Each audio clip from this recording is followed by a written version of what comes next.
Just gonna check with the tech team, make sure we're live.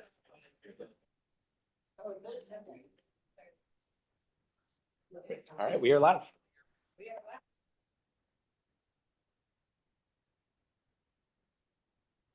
Madam Chair, could you use your microphone, please? I feel like you should hear me. Good morning, everyone. It is Monday, June the 3rd, 2024, and this is the Policy and Innovation Committee. And we will begin this morning with the Pledge of Allegiance. Begin. I pledge allegiance to the flag of the United States of America and to the republic for which it stands, one nation, under God, indivisible, with liberty and justice for all. Thank you. And if our clerk would take roll call, please. Yes, just a reminder, be sure to unmute your microphone. Green means you are unmuted, red means you are muted. Directors, when I call your name, please indicate your presence. Director McCauley for Burris. Here. Desmond. Here. Jones. Here. Nicely. Absent. Zaragoza. Here. Schaefer. Absent. Soon. Absent. Thomas. Here. Vega. Here. Vice Chair Dowden Calvillo. Present. Vice Chair Bang. Absent. Chair Gallardo. Here. We have a quorum. So much. Our first item on the agenda is public communications, and this is an opportunity for any member of the public to speak on any item that is on the agenda. Do we have any public comment this morning? There is no public comment. All right. Seeing none, we will move on into the consent calendar as our next item. If everyone's had an opportunity to look at the minutes from our April 8th. All right, any questions? And a note, we have no public here for public comment. on There's no consent public comment on this Thank item. you. I'll second. Thank you. Moved and seconded. Do we need a roll call vote? Because we have one. We will need a roll call. Thank you. All right, directors, when I call your name, please indicate your vote. Director McCauley for Burris. Aye. Desmond. Aye. Jones. Aye. Nicely. Absent. Zaragoza. Aye. Schaefer. Absent. Soon. Absent. Thomas. Aye. Vega. Aye. Vice Chair Dowden Calvillo. Aye. Vice Chair Bang. Absent. Chair Gallardo. Aye. Motion carries. Thank you. Our first item is our information item, and it's the excuse me, advocacy update, and Renee DeVere Oki will be our presenter.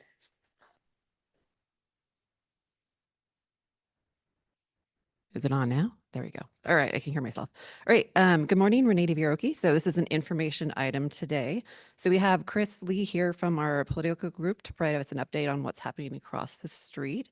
Lots of exciting news there. But before I hand it off, I just wanted to quickly highlight what's happening on the federal side. So there's a report from our federal lobbyists, Capital Transportation Consulting and Pavlichek and Associates. So as noted in the report, you'll see our efforts on the DC front. We're continuing to support the CPRG regional application that was submitted to EPA by the Sac Metro Air District that contains some Green Means Go funding. There's also work that's happening on the congressional side for the 2025 budget. So that's going to be the focus in DC over June as well as July. And then kind of here, as well as working with our lobbyists, we're focused a little bit on how do we prepare for the reauthorization of IIJA in the future and kind of what that means and what we're looking for. And I'll take a quick pause to see if anybody has any questions on the federal side before I invite Chris up here. All right.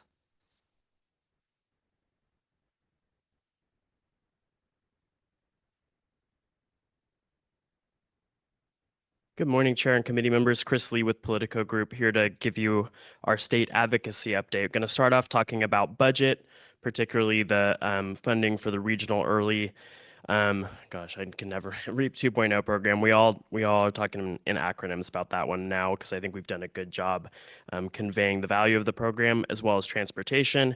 And then going to talk a little bit about the Regional Housing Needs Assessment Process report that HCD released about 5 or 6 months late, and some of the legislative activities that are going on in relation to that report. So last week feels like a month ago, but on May 29th, Speaker Rivas and President Pro Tempore McGuire announced a two-party deal on the budget. And so this is really, I think the best way to view it is this is the negotiating position of the two houses collectively as they enter into three-party negotiations with the governor for final budget approval. The constitutional deadline for a balanced budget bill is June 15th. Right now, it's my understanding that the legislature is planning to vote on a budget bill on June 13th. The big question, I think, is how much agreement will there be between the houses and the governor by that time? So this is a great position to be in, particularly as related to our REAP 2.0 funding, but it is really early in the process. And as we've seen in the last several years, really since the COVID-19 pandemic, we have seen budget bills adopted, and then I think we got up to 7 or 8 budget bills junior making tweaks to those appropriations throughout the summer, with a lot of trailer bills following into the summer and even into the fall. And so really an iterative process on budget, but as you all have heard by now, there was some great news in the budget plan, particularly for SACOG. And so the key highlights I would point out in the housing space, the legislative plan rejects $250 million of the governor's proposed $300 million reversion from REAP. So that would leave it with a $50 million cut. As folks recall, I think there are some opportunities for some administrative savings in there. HCD got about $30 million to administer that program. And so I know that that pot is something that CalCog is targeting in terms of looking at how do we make that $50 million reduction make sense. Again, this is just the two-party agreement, not final yet, but it's certainly the position that we want to be in. And I think we're in this position because SACOG, its member jurisdictions, and your partner MPOs from around the state did a really great job educating the legislature, the committees, reinforcing to the administration the value of the program, and showing the tangible impacts of the investments in your communities. It's a little easier to do that when you're talking about pulling back funding that was allocated a couple of years ago and you're already well underway. But I think everyone rose to the occasion and really highlighted the value of the funding. And this was among, just a few items that were restored in the housing and homelessness space. The other items were funding for the multifamily housing program, a very small housing navigation program for former foster youth. That's only about 13 million. And then the big ticket item, which I think is one that's probably on a little bit shakier ground, is $1 billion for a 6th round of the Housing and Homeless Assistance Program, HAP, that was not included in the January budget or the May revision. Do we want to stop right there? I know this is an item we've been talking about a lot, so maybe want to answer any questions or hear any comments before we move on to talk about transportation and then kind of the overall reception of the budget, at least as far as we can tell from the Department of Finance. So I'll pause briefly and see if there are any questions. Thank you. Any questions? Doing a great job. Aldo, can I just again put the finer point on what Chris was saying? In front of you, you've got the letter that thank you for all of you that worked on getting 17 mayors from our region to send this letter in. This got in right before one of the last budget hearings. Our staff here, Les Shepard, Christina Lockheed, have been all over this, making sure it gets around. This is only one piece, as Chris said, of a really concerted effort in this region to push back. As you heard what Chris said, it's one of the few things that the legislature has agreed to restore, 250 of the 300 million. So if we were at 600 million for this program to fund Green Means Go, governor proposed 350% cut, we're back to 550 basically. So that is an example of what we can do as a region together. And I will say the hearings I was at, the hearings our staff was at, to have cities and counties and your representatives come to the microphone one after the other and talk about specific projects for Green Means Go, it really made a difference. And if we think about, and I've often said, Chair Sarah goes about this a lot, we punch under our weight in this region, right? And we have to fix that and do something about it. It's a great example. We're not there yet. I don't want to do the victory lap because this is now a negotiation with the administration, but a big deal and a big win to get to this point. Yeah, I just want to, I'll do a second underline on that. And just to say, I want to say thank you to Chris and the team as well. I know, a few years back, we went through the process of even bringing on representation here at SACOG at the Capitol. And, I've always been a big proponent of that because you really do need to have somebody in the hallways every day, kind of ensuring that, you're part of the question is not going away or somebody else isn't taking it. So I just, I want to thank the board, long-term, just, knowing that this is an important component. You like to think that government entities, we don't need to have these types of things in place, but having lobbyists and as well as our staff, it's an important component to what we do in ensuring, as our director just said, which is we need to be able to be at the table at the same time as LA, as Bay Area, as everybody else. It's easy for us to get lost in the shuffle. And so to the extent that we're there every day, it puts us in a much better situation, I think, from a policy perspective as well as from a political perspective. So a lot more to be done and a lot more negotiations that'll happen, but certainly the position that we want to be in going forward. So again, thank you, and thank you to staff as well. Thank you. And as James said, definitely a group effort. The other thing I'll highlight that was great in terms of advocating for SACOG on this was, given all the work that you had done with Greens Means Go, building that bottoms up approach, we were able to show on a very granular level, this is the number of units that are projected. This is in alignment with our climate goals. This is helping with affordable housing. And that data point was ultimately how the legislative committees prioritized their mix of reductions. They did accept a lot of reductions that were proposed by the government and restorations. And so being able, through that really comprehensive effort that you all have undertaken through Green Means Go, really helped cement sort of the advocacy around this point. Moving a little bit into oh, go ahead. Keep a hand up. Thank you. But Dr. Thomas. Oh, thank you so much. First of all, congratulations on this victory on the REAP funding. That's just wonderful work, everyone. Chris, I would like to circle back around on the HAP funding. What is the sentiment at the state level for the future of this? I know it's kind of dead on arrival right now, but is there an acknowledgement that that is important funding to address homelessness in our state, or is it just so is the budget just so overwhelming that it's not even a consideration? I think the fact that the legislature restored the funding shows their understanding of the importance of it. I think the conversation with the administration has been really difficult. I don't know if I included all the direct quotes and adjectives that were used in the Assembly Sub 5 committee after basically the second to last subcommittee hearing before the budget deal came out. But there is a very significant level of frustration in the legislature with both the administration and I think the just disconnect between the investments and then being able to show the results. And from the local agencies that I work with, I know that a lot of reporting is done on HAP outcomes, but the Business Consumer Services and Housing Agency through the Interagency Council on Homelessness has really been raked over the coals in terms of both the state audit findings, saying, looking back at HAPs round 1 and 2, which folks who are around when that program was authorized understand that really the conversation was about is there a state role here and how much money and who gets it. There was not a lot of program design happening in that 2018 program.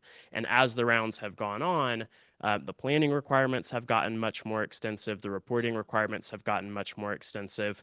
But there's just an extreme level of frustration in the legislature that the administration can't point to specific outcomes with that program. And so the move to the Department of Housing and Community Development, which I think is viewed as a little bit better able to administer a program like this and to provide that sort of connection with outcomes and reporting and data. We've seen huge leaps in the data that HCD makes available. 5 years ago, you couldn't see anything on annual progress reports and housing production at a comprehensive statewide level. That just data wasn't there. And so I think the legislature is looking for that.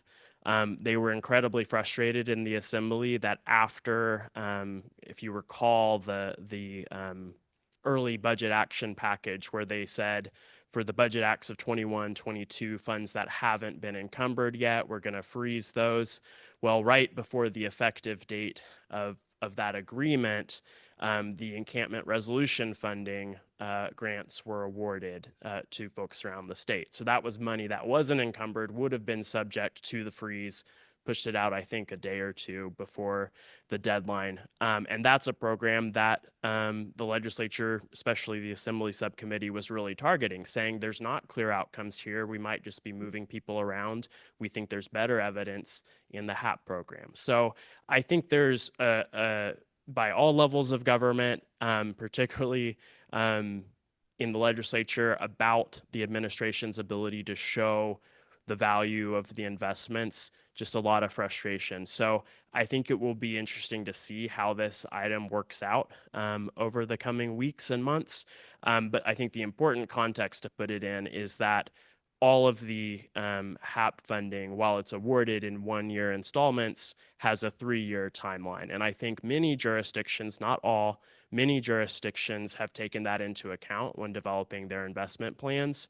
And so, we will see what the final outcome of that is. But it's a very fluid situation, and folks, I think, have really staked out positions that are pretty far apart. So this is definitely one to watch as the budget's resolved. Thank you for those deep insights. Much appreciated. Okay, so I'll talk a little bit about transportation funding and then briefly touch on the RENA report. So other actions in the legislative budget plan, they rejected the governor's proposal to cut the active transportation program by $600 million. Recall that was part of the high-speed rail deal, getting those additional bond dollars allocated and then providing a general fund transportation program. If you recall, there was about $500 million of shifts last year from the general fund to the state highway account. That's what would happen this year with the active transportation program. So they're going to backfill that with state highway account dollars. They also rejected a proposed cut of $148 million to the competitive transit and intercity rail capital program. Those were funds that weren't linked to any specific project. They were just unawarded funds from prior rounds of the program. And so I think the question on the state highway account backfill is how long and how much. I think the total is about $1.3 billion have been shifted away from the state highway account and into these programs that were supposed to be getting a general fund supplement under that budget deal from a few years ago. And so will be interesting to see what the administration says about that.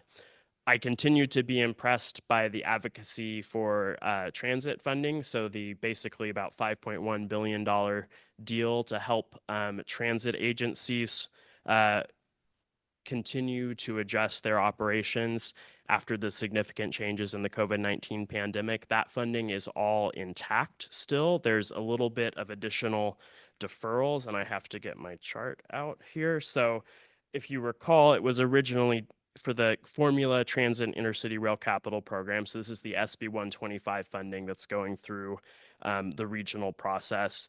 $2 billion in 23-24, $2 billion in 24-25. That 24-25 amount became spread out over 2 fiscal years, $1 billion and $1 billion. In the legislative budget plan, it's pushed out another year dividing that second $1 billion by two. So it would be $2 billion in the current year, 1 billion in the budget year, and then $500 million allocations the 2 following years. So the total amount of funding is the same. What I'm hearing from folks from CTA is that folks think they can accommodate that, particularly the large operators, but there is some concern that you're actually going to see some lost interest earnings. That seems to be the biggest impact that we've heard of so far. And then on the Zero Emission Transit Capital Program, so this is funding that was available to help transit agencies buy zero emission buses, other sorts of things like that. In the budget package last year, they allowed transit agencies to flex some of that capital into operations. And we're seeing a little bit of that pushed out, delaying $460 million of about a $1.1 billion program into a subsequent fiscal year. And so I think that's a good place to talk a little bit about kind of the overall reaction to the budget. So DOF's comments in the Assembly Budget Committee last week were, I think, relatively favorable. The key thing is clearly how will this mix of restorations, they're using less in reserves actually than the administration's May revision proposal. Where do we make up the difference? And scoring that is going to be key. So what the administration said is it's not clear how the plan impacts fiscal years beyond 25-26. And it's important to them that it doesn't significantly increase deficits in the out years. They're still reviewing the details in the plan, including new reductions as well as new spending proposals. But in general, I think the comments were relatively positive. They appreciated that there were budget resiliency solutions included. While reserves are used, it maintains over 20 billion in reserves that could be tapped in future years. It endorses a concept proposed by the administration to establish a temporary holding account when a portion of projected surpluses come in. Until those revenues actually materialize, you would hold on to that. And then there are also proposed changes to the rainy day fund, including increasing the size of the rainy day fund from 10% to 20% of the state budget. So we will see, as I said, we're still kind of in the beginning phases of legislative negotiations with the administration on this. But I think the question is going to be, how do we pay for all these restorations, which is why we want to continue our outreach, continue to make sure people understand the value of REAP, but understand that there is a lot in play and a lot that could still change in the coming weeks. And so I will talk a little bit about the RENA report and then wrap up and see if there are any other questions. So the Budget Act of 2019 had a requirement for the Department of Housing and Community Development to work with stakeholders, the Office of Planning and Research, and bring back recommendations to change the regional housing needs allocation process. That happened. I believe SACOG was a participant. I was a participant in HCD's sort of technical advisory policy group. They called it the sounding board. That report was due in December after being delayed a few years, and finally came out sometime in May. The key recommendation that the administration is currently focused on advancing is basically creating two new income categories that would currently be within the very low income category. So extremely low income households, which is 30% or below of area median income, and acutely low income households with incomes of 15% or less of AMI. There is a bill now moving through the process, was amended and quickly passed by the Assembly, now over on the Senate side, AB 3093 by Assemblymember Ward, that would attempt to codify this new process. And so would require some additional work by councils of government. There's some sort of assumptions embedded here that this is the way that the administration proposes to say we want to hold local agencies accountable for their homeless population, along with moving the administration of the HAP program over to HCD. They're pointing to this and some new positions in their housing accountability unit as a broader sort of enforcement oversight effort. I think as critics rightfully point out, just planning at these lower income levels isn't necessarily going to increase housing for those groups. These are populations that typically need deep subsidies, and so it's not as if simple planning changes are going to bring the resources needed. On the other hand, I think there's a strong argument that it is sensible for folks to consider programs, consider zoning that can accommodate households at these very low income levels in their planning processes. And I think the key question that we're trying to resolve working with your staff is, how does this interact with the existing RHNA process and the work that SACOG does? And are there technical issues? Are there policy concerns that are not fully being considered in this bill? But of the really dozens of recommendations in sort of different tiers of priority, this is the one that the administration has hung their hat on and said they really want to see this year. Other things that are of interest, particularly to SACOG, would be providing HCD with additional oversight over regional RHNA methodologies, moving up the timing for providing the regional housing needs determination, which I think is probably a process improvement that would help COGS with ensuring that this all lines up with the RTP and everything else that needs to happen. And then changing some of the comparable regions analysis that was added by Senator Wiener. I think almost everything in his SB 828 would be out of statute if this change were made. And then changing processes for providing local data to inform regional allocation methodologies and clarifying the appeals process. We're hoping, and by me, I mean advocates who work with local and regional agencies, that we don't see a ton of bills getting amended in the second house, because these are some pretty complex issues. And I think just dealing with AB 3093 would be a challenge enough in the basically month that we have left to work in the policy committee process. But there are some positive, steps that are outlined in the report, but also I think need to just carefully review it because it's a very complex process. As CalCog and I are reminding folks that we talk to in the legislature, COGS don't receive any funding for their RHNA work, nor do local agencies receive ongoing funding for housing element implementation, although in this round there were a lot of grants that were available. So in any case, we're carefully reviewing that report, hoping that we don't see a whole crop of bills, but working with staff to analyze 3093 and consider the implications for SACOG. So with that, I'll stop and see if there are any questions. Any questions from our team? Yes, please. Director Zaragoza. Thank you, Chris. Just a question going back, I guess going back to REAP funding to some degree. So putting that money back into the budget, what did they use as offsets? And I know it's not one for one, but where did they find the money to be able to do that? That's the big question. So I'm waiting for people who are a little smarter to me on budget to really do that overarching math. There are some differences. The suspension of the net operating loss, which I could not begin to explain to you, but that does increase revenue, and they're doing that earlier than the governor has proposed. So that's about $500 million, as I understand it. I think there's an assumption that there might be some deferrals and things that are not being, super publicly advertised. And so as the LAO gets to work on this, and as finance, scores the proposal, we'll see it. But I think, it's balanced over a 2-year period.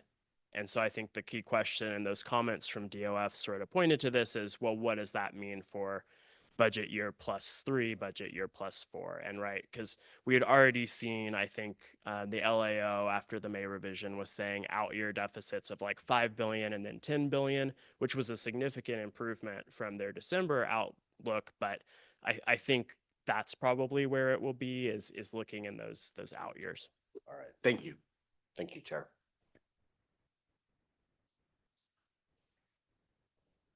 So are they considering changing our RHNA numbers to add these two categories, or just adjust what we have Yeah, it is a change. And so what I've been going back and forth on with Assembly Housing Committee staff who are staffing the bill for Chair Ward is really there's kind of an assumption that no one in these income categories is represented in the current, household data, which we know isn't true. And so what the bill doesn't really, to my perspective, provide a lot of clarity with what regions would be asked to do when they're working with HCD to come up with the determination for this number. There's discussion about requiring looking at different types of homelessness data and really adding that into the process.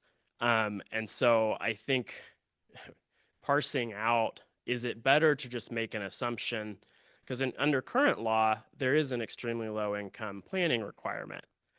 This bill strikes that and then makes it a more discrete category within the income tiers in RENA. So it is removing that part, and then it would be based on some more, depending on the quality of data that we have, more precise estimate of people in the jurisdictions that are in those income thresholds.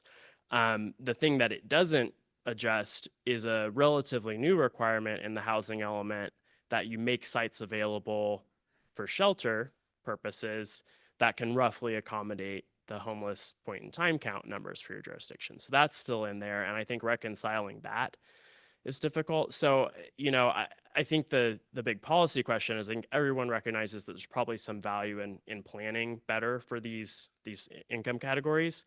But what is the process to come up with that, and how complex does that need to be, or could we make some assumptions and simplify it? And so we're looking for direction in terms of where SACOG staff, where the board thinks that we should land on that. Right now, I've just been having conversations about what is the proposal technically.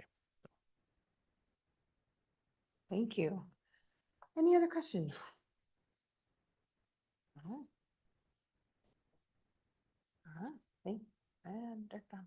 All right, thank you. And for the record, there's no public comment on this item. No public comment? All right, we will move on to our next item then.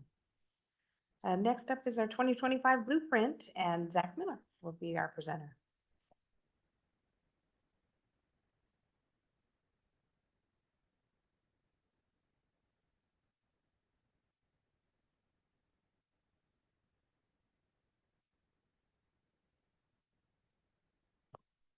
All right. Good morning, members of the board.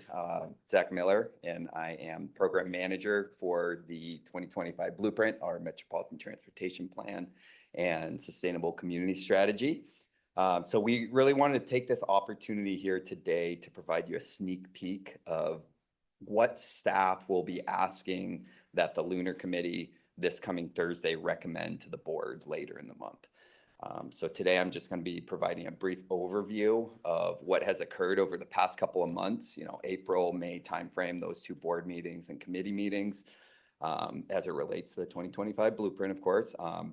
Then I'll outline the staff recommendation that the Lunar Committee will be hearing on Thursday, this coming Thursday. And after I go through the brief presentation, I'd like to open it up to a discussion and any questions you may have. I have Dov Caden up here, our senior land use planner, who will be able to answer many land use related questions that I may not be able to answer. So just want to have kind of a free flowing discussion after this very brief presentation that I give. So starting in April, so at the April board meeting, the land use assumptions of the discussion scenario for the 2025 Blueprint were presented. And during that meeting, SACOG board directed staff to really develop and analyze an alternative to the discussion scenario and that land use strategy. And that was based around a consolidating growth in developing and potential developing communities relative to the discussion scenario.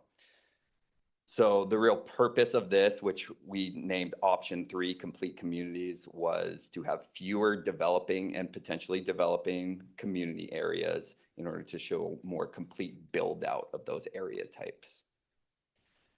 I think it's also important to note here that at this April board meeting, the board was also directed staff to maintain the discussion scenario as an option in the event of this, option 3 not being, feasible, or if it were to be incompatible with the policy framework for the 2025 blueprint. So to kind of have it as an option to revert to in case option 3 was not the preferred option by the board. And then in May, in May, we brought option 3, and at this board meeting, the board did not really express a lot of support for advancing option 3 further due to concerns over feasibility and inconsistency with local priorities specifically.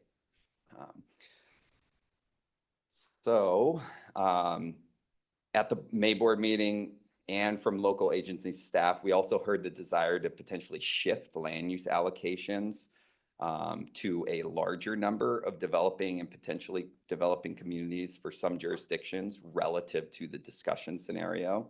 So in order to be responsive to this request, staff worked with local agencies to analyze potential changes to the discussion scenario that would include growth in additional developing community areas.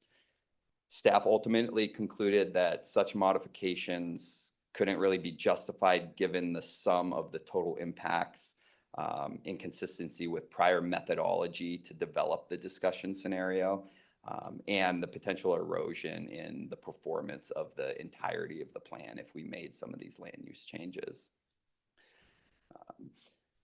And then also prior to and at the April and May board meeting and committee meetings, there has been confusion as well as concerns from board members, local jurisdictional staff, as well as stakeholders related to how the 2025 blueprint relates to the 2004 blueprint, how those two documents interact, and also just the naming convention of those two documents. So as an alternative to any additional modifications to the land use assumptions in the discussion scenario, and to further address some of the concerns from board members and members of the development community about the relationship between those two documents and the growth strategy of the 2004 regional blueprint and the 2025 MTPSCS, what we're calling the 2025 blueprint. Staff is proposing to develop a set of statements that explicitly define the important roles that these two documents play in guiding regional planning activities, along with some of the key challenges related to implementation that the region faces. So then these statements, if the board so chooses to act on them, would be potentially incorporated into the actual 2025 blueprint plan to demonstrate SACOG's ongoing commitment to the original blueprint vision and how that effort continues to really inform the development of our Metropolitan Transportation Plan and Sustainable Community Strategy. So based on everything I just summarized for the, that's happened over the last couple of months, the staff recommendation that will be put forth in this coming Lunar Committee is that the Lunar Committee recommend that the board adopt the discussion scenario land use assumptions as presented to the board in April. So based on staff analysis, these land use assumptions really do a good job of striking the balance between remaining reasonable while also pursuing ambitious growth and reinvestment priorities in existing communities. It also accommodates robust growth in new growth areas, these developing and potential developing community areas, which we feel is responsive to local priorities. And it provides the best path for achieving some of the policy goals of the 2025 blueprint and for hitting our greenhouse gas emissions reduction target. And then the second recommendation that we're hoping the committee will make to the board is to direct staff to continue to develop statements of commitment that define that relationship between those two documents, the 2004 blueprint vision and the 2025 blueprint plan, and the challenges, and going into more depth of the challenges related to implementation. So those are the two recommendations that we're going to be asking the Lunar Committee to recommend to the board. And then obviously we can get into next steps, but I'd like to open it up to any questions, comments that you all may have related to that. Sure, Gayalda, can I just, I know we've Yes. got comments, but just so you're following along, those statements of commitment are in front of you. We did the printout, just so you had it in front of you, you could take a look at it. And I know, Chair, talking to you, this packet just got published at the end of the day, Friday. And so we understood that you know, I think Lynette sent it out. If you had a chance to look at it, great. But we wanted to offer, based on the interest, obviously, from the board in all of this, just a chance for you this morning, right, to walk through this, kick the tires a little bit, ask questions. So, but those statements of commitment is something I know has been referenced a number of times through our April and May board and committee cycle. So that's in front of you in the printout. And yeah, this really is a chance to just, again, ask questions to where things stand and what's coming to the Land Use Committee on Thursday. Questions? Yep, please. So for Zach, thank you, first of all, for all this and all your work, yours too, James, and the entire team on this. Supervisor Hume and I will be meeting right after this meeting with Dave DeFonte, and I know you've been having a lot of discussions with him. I have read it over the weekend. I appreciate you calling it to my attention, James, as well. And I think this is good. I mean, I think it's good. And it's been kind of an iterative process to come up with a lot of this language. We've listened to, you know, I think some feedback from a lot of different quarters, and they've raised some legitimate concerns. And I mean, at first glance, I'm very happy with this language. Now, I know we'll probably still be having a discussion about some of the assumptions in the discussion scenario, certainly before it comes to the full board.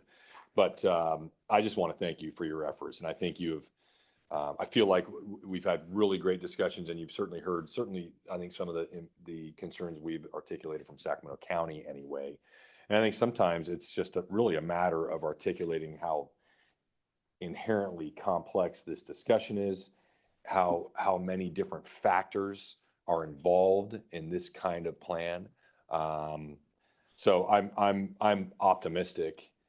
I'm not on the Lunar Committee, but I'm optimistic that this will get a good reception, I think, in the Lunar Committee and at the full board. So I want to thank you. And it's also a pleasure serving with you on the interview panel with our esteemed chair for the consultants who put forth the proposal through our RFP for our EIR process for the blueprint too. So thank you very much, Zach. Thank you, Director Desmond. Vice Chair Dowden Calvillo. Thank you very much. I too wanted just to express my appreciation for the development of Attachment C. I just had an opportunity to take a look at it while you were talking. And I really do appreciate that you've been able to put this down and I know in paper, and hopefully this will be adopted because it does address many of the concerns and questions that have come up. So it's good to just see it in one place as opposed to integrated throughout a document. So I do appreciate that.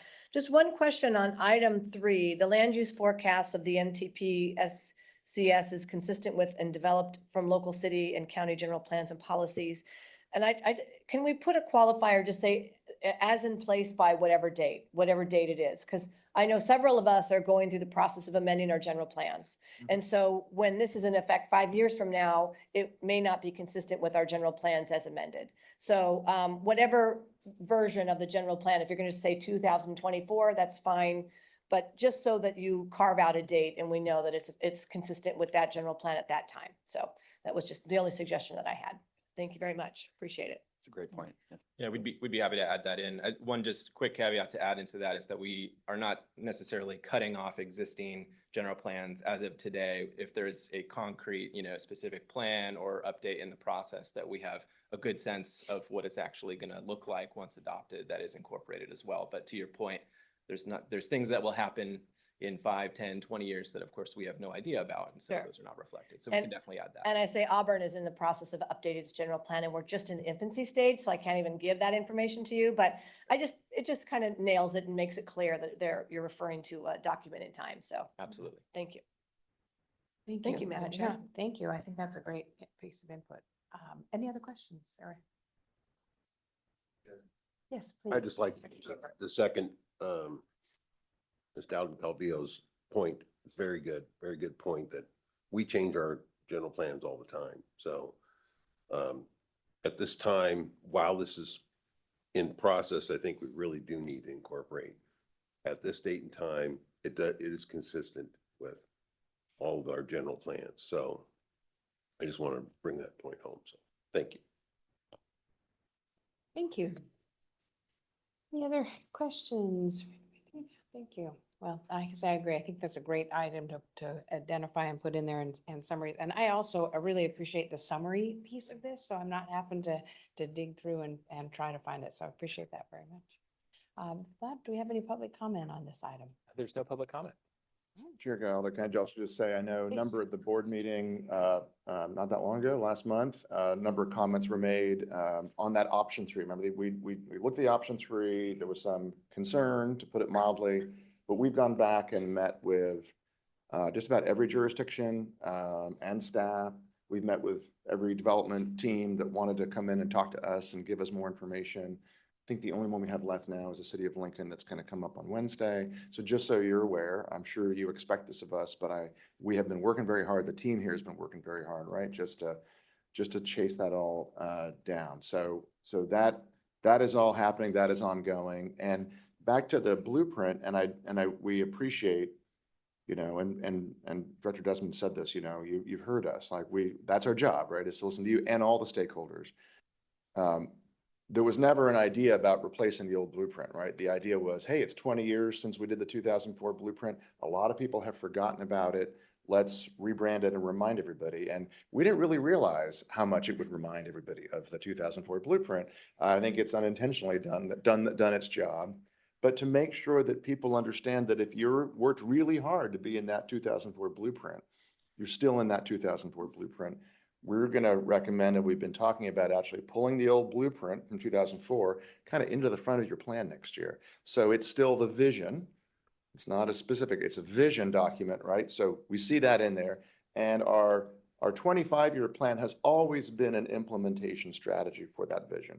And so I think to clarify that and to put people's kind of some of their anxiety at ease, that's literally what we are talking about doing through these statements of commitment, but also in the plan itself for next year. So I don't think we set out thinking we would do that, but I actually think it's this is why it's good, right? To engage in a discussion and debate around this. So we are not replacing or throwing out the old blueprint. We are merely continuing to try to implement it. And it's always a phasing strategy.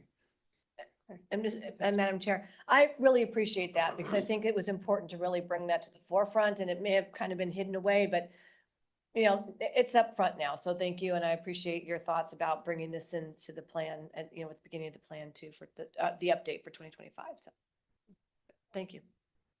Well, and I say it's been an absolute pleasure going through the process. The staff does such a great job helping us go through the selecting a person, and I've learned so much more from doing it. I think I appreciate when you first brought it up as let's delve a little deeper, and I think it was really the right thing to do. So thank you. All right, no public comment on this item. All right, then moving on, we'll move on to item 4, which is our SACOG Denver tour. Okay, Madam Chair, I just want to give you all, I know not everybody was able to join us in Denver, but many of you are. In fact, I think we've got 19 or 20 board members. We have a completely sold out tour. Actually, a number of the developers who also have been engaged are going to be coming with us. So a few things about Denver. I don't know how many of you actually been to Denver or spent time in Denver, or even been there more recently, because if you've been there 20 years ago, it looks like a different place than it did 20 years ago, which is a good theme as we wrap up the land use forecast here in the land use scenario. So a few things, and I feel very lucky that I've gotten to know and work with the Denver metropolitan region over the course of maybe the last decade or so. So a couple of things that are important that we're going to go see and highlight. The first is that it seems we use the year 2004, the blueprint here, when this was adopted as a vision, this region. That same year, the Denver region got together and adopted a 7-county regional sales tax for transportation, if you can imagine. And that was not easy, as you can also might imagine and appreciate. But actually, a lot of the business community and the chamber was very involved in basically getting all the elected officials and all the jurisdictions together to get behind something that had failed several times before, what then became known as fast tracks in 2004. We'll learn a little, not only we learn about that effort to pass a regional transportation tax, we will actually get to appreciate and ride on and ride along projects that were built from that 2004 tax measure, including, I think, one of the best rail connections to any airport in the United States, at least outside New York, which is the A line. So the commuter line in Denver was public-private partnership. If you remember, the old Stapleton Airport was decommissioned in the early 2000s. That, by the way, is now a big housing development. So we're going to go for a tour of that. The A line commuter line meets you right in Denver Airport. You literally walk downstairs out of the terminal, and there the train meets you. If you also remember, DIA is about 25 miles. I don't remember exactly how. It's a ways from the airport. The train takes you from there all the way into downtown. Those of you flying on the group flight Wednesday afternoon, June 26, we're going to ride the A-Line into downtown.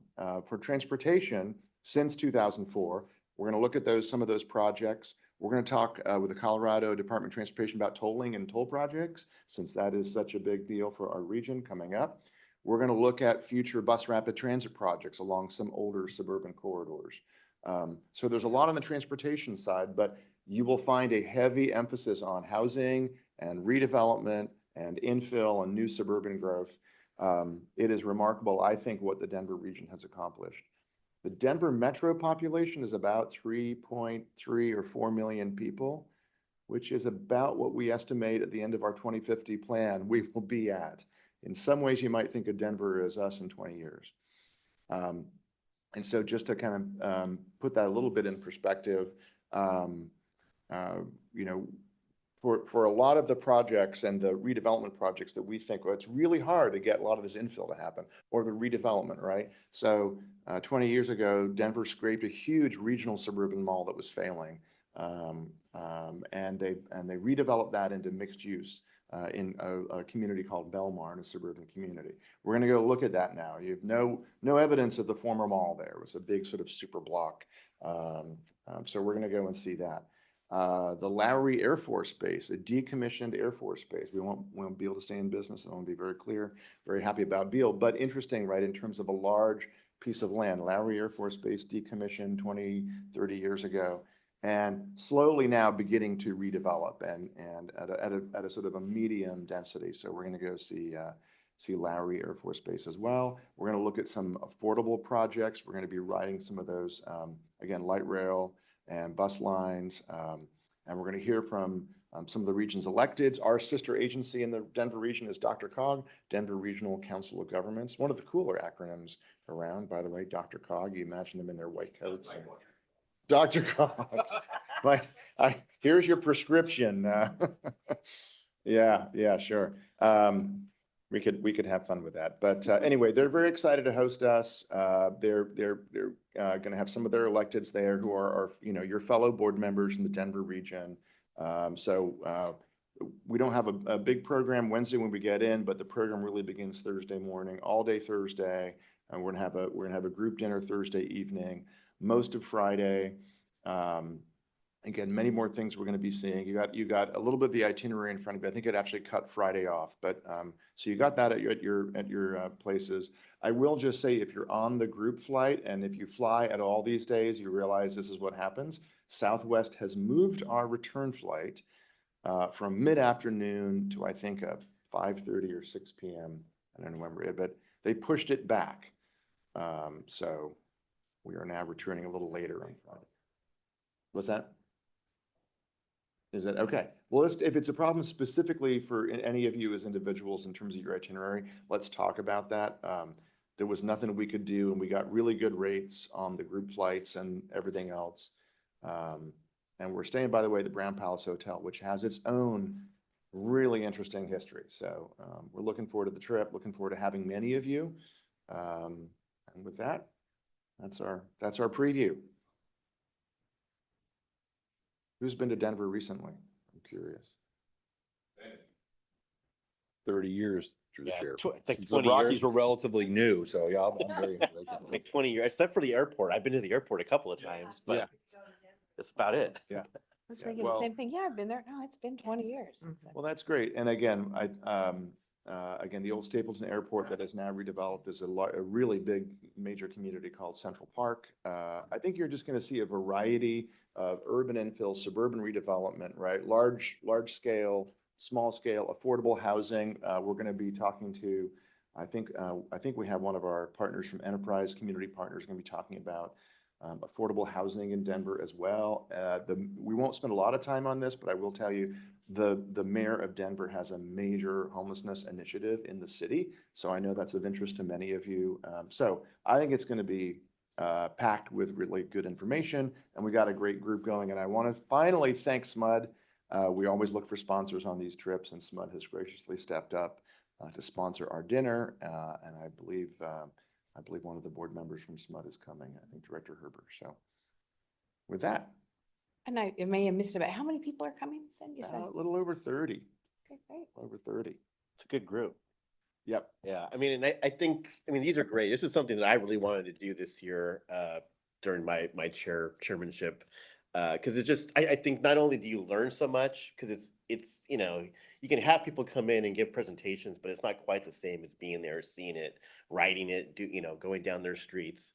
So, we've done San Diego, Salt Lake City, I think, since I've been on the board, and, we've some one-offs, but I think it really helps. And plus, I think for all of us post-COVID, just to get a chance to know each other a little bit better too, because you get to spend a lot of time together with your colleagues. So I think just from that perspective as well, it works well too. So I'm really looking forward to it. I'm glad so many are going. I'm glad so many of our new board members are going as well. So thank you for that, for those that are joining us on this trip. So I'm really looking forward to it.